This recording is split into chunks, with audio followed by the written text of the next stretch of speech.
Donnie and Dolly. The team is supported by ableauctions.ca. Closing your business? We can help.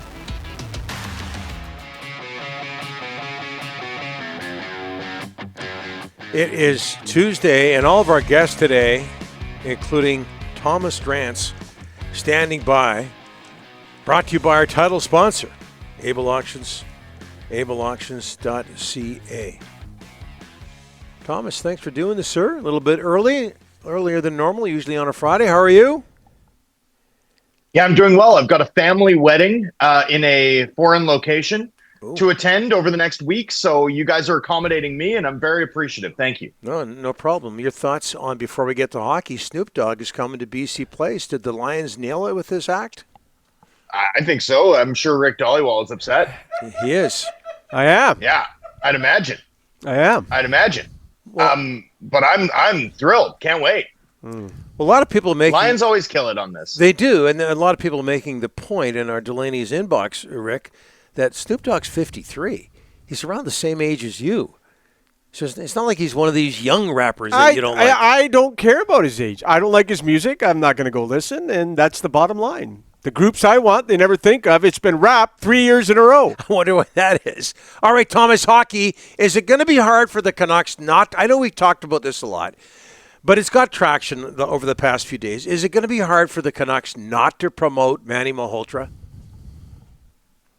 Well, he's definitely a strong candidate. The Canucks, it's pretty interesting how quickly this process is moving along. The Canucks clearly want to be proactive in naming their next head coach. This is not a situation where the team is going to be, the seventh franchise among the seven that have vacancies to name their head coach. I think they want to be quicker than that. I think they'll work to be quicker than that. Now, that this isn't all of that can change with one phone call territory. It's not like a player personnel decision, but of course, whenever you're talking about personnel, things can get complicated and timelines can shift. But the fact that, as Elliot Friedman reported on your program yesterday, and I can confirm, the club is already down to, not just a short list, but a short list, right? This is pacing to be resolved, at a relatively good pace here over the next week to 2 weeks, I think, subject to change. And I do think Manny Malhotra is a really serious contender, and he should be. I don't think like what happens between now and what happens in the conference final at the American League level against the Colorado Eagles, or whether they actually win the Calder Cup, I don't think that impacts it. The truth is that Manny Malhotra's first season as an American League bench boss will have been a smash success, even if the Abbotsford Canucks don't win another game this season, frankly. He's done that well. And yeah, I'm sure that does create some sense of internal expectations. What it really does is adds weight to Malhotra's candidacy in this market. Malhotra already had weight in this market, given that, he was a former Canucks player. We knew what a cerebral guy he was as just as a elite defensive centerman for one of the greatest teams in franchise history.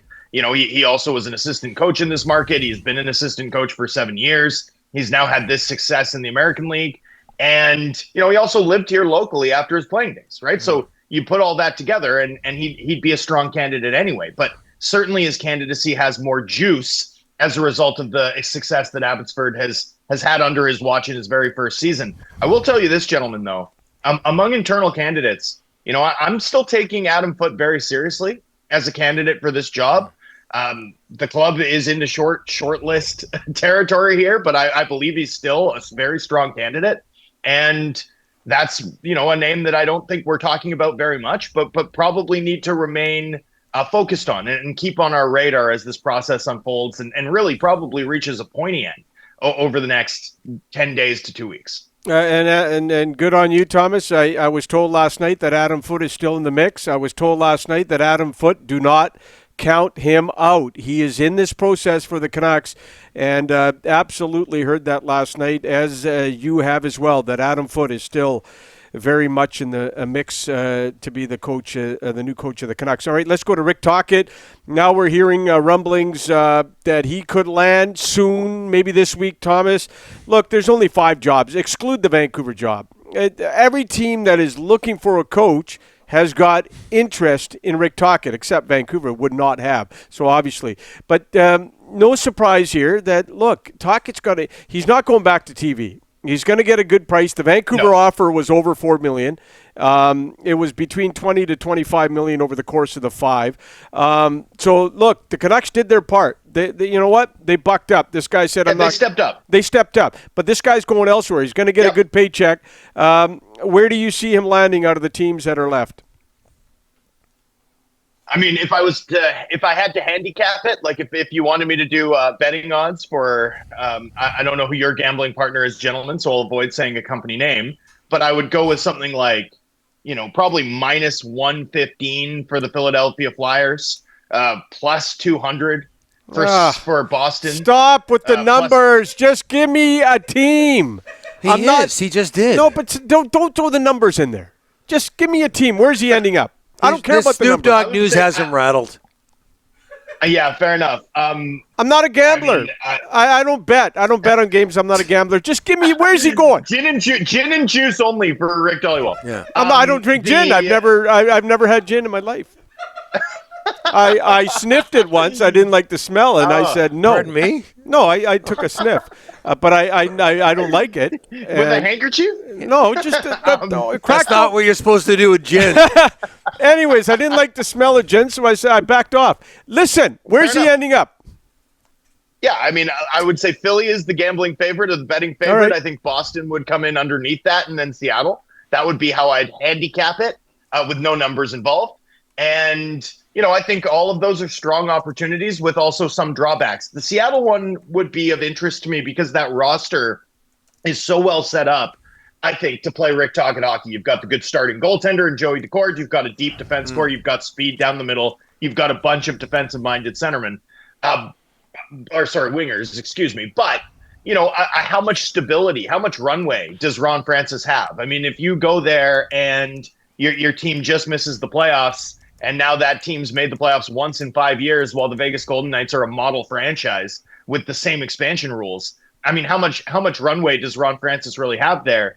I wonder how much that would weigh on a head coach sort of considering their options, especially when they have options to consider. The Boston Bruins seem to be entering something of a reset period, but they still have McAvoy, they still have Swayman, they still have Pasternak, still have Hampus Lindholm. I mean, it's not like there's nothing to work with there.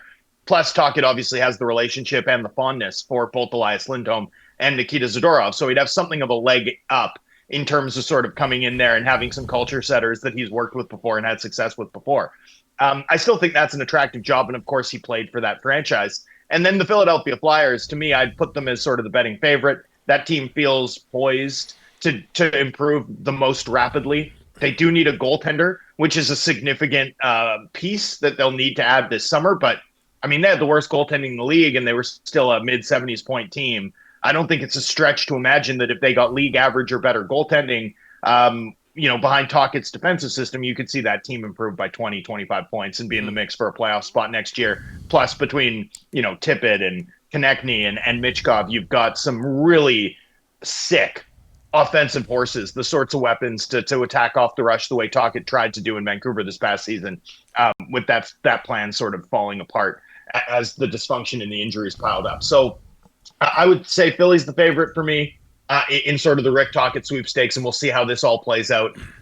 Very interesting overall, and the fact that he has so many options at this point and is clearly the next domino to fall, right? Now that Sullivan's landed, now that Anaheim's chosen their direction, Rick Tocchet clearly is sort of the holdup on the coaching market and probably the next guy we see get hired unless someone jumps the queue. Okay, 20 seconds or less. Connor, we got to let you go because Conor Garland is going to join us. Yeah. What's your opinion of the season he had? 50 points. I mean, Conor Garland's awesome. It wasn't just the 50 points. It was the fact that he played top-line minutes, gentlemen, right? That's been something that, as well as he's played, and he's been one of Vancouver's most consistent 5-on-5 forwards throughout his time here, his minutes were restrained. He still kept playing sort of middle 6 minutes. This year, under Tocchet, he was a first-line forward, often led the team in ice time. His defensive play is really what stood out to me. That's gone up a level. You saw it shorthanded. I mean, what more can you ask of a guy like Conor Garland? That's a good pro right there. Canucks need more players like that. Rick? 31 seconds. 31. Not bad. 31. Not bad. For you, not bad. Hey, I had a lot of positive things to say about Conor Garland. Yeah. Real good player. There you go. We've heard 60-minute answers from you. 31 seconds is good. Yeah, that's hey, it's not bad. It's not Snoop Dogg, but it's pretty good. We love Cheers, your guys. act. Safe travels, Thomas. Thanks for this. Adios. Cheers, boys.